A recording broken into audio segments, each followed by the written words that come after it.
Isn't that sad? They had children. And one of the white racists really said this. I'm not making this up like the other bullshit I'm feeding you. She said, well, I think all the Puerto Ricans should go back to Mexico. Okay? She said it. I can't make up shit like that.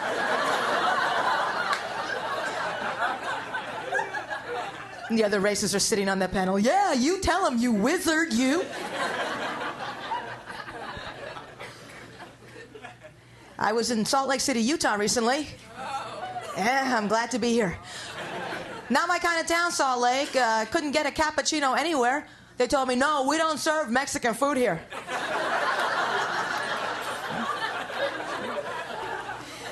And I got a lot of attention for being Latina. I think there was another Latina in town, but she was on sabbatical, so it was just me. And everybody wanted to talk to me, find out things, you know, but they didn't understand. They figured my name is Gomez. I couldn't possibly speak English. They didn't speak Spanish, so they figured the next best thing was to talk to me in an accent. All right? Really loud, because Latinos are hearing impaired. Hello, Marga. Welcome to Utah. Please, won't you sing La Bamba? And I did, because I know it. All Latinos know La Bamba. We're taught at a very young age. Mama, Papa, La Bamba. Honey, she said La Bamba today. Que bueno. La Bamba, that's about all the Spanish I know, really. La Bamba and a few other words. Coño, carajo, puta. Just a few things you know to get through the city in a day. I knew more Spanish than that when I was younger, but then I was raised by a pack of wild Irish nuns. They called it Catholic school. Very strict one in New York, St. Rose of Barbed Wire. So I'm trying to get the Spanish back, and I don't have time to take a class or anything like that, so I'm doing the next best thing, and I'm watching Spanish television. You know, the Spanish soap operas, the telenovelas.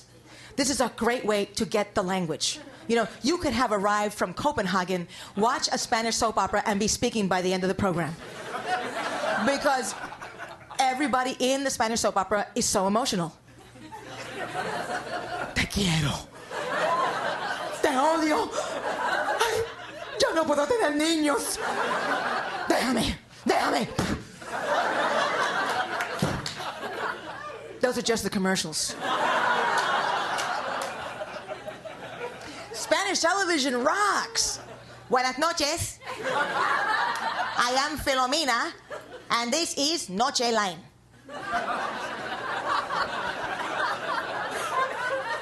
Tonight on Noche Line. Virginity. What is it? Who has it?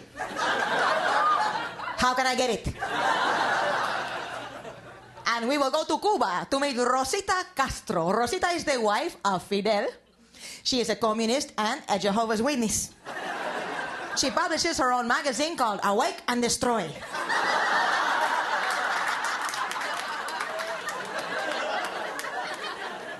Please watch Noche Line all the time. Don't watch Charitín, that puta, okay?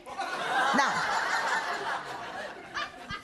además, on Noche Line, my cousin Perla is coming on the show. And she's going to teach you how to make diet margaritas in a blender. My cousin Perla tried many of these diet margaritas and she lost 5 pounds. But she had to join AA. Or as we call it, AA. Oh, thank you. Been reading the news, been following the hostage situation. They, in the last 2 weeks, released 450 hostages, right? They released 28 on Saturday, and so they're left with 82 after releasing 450. You know, it's harder to get out of jury duty than to get out of this hostage situation. Actually, I read that they've only released the alternate hostages. This all began at a fancy dinner party at an embassy, and the waiters were actually terrorists. To keep listening to this audiobook for free, click the link in the description. It will take you to a free Audible trial where you can listen to this and many other books for free for 30 days.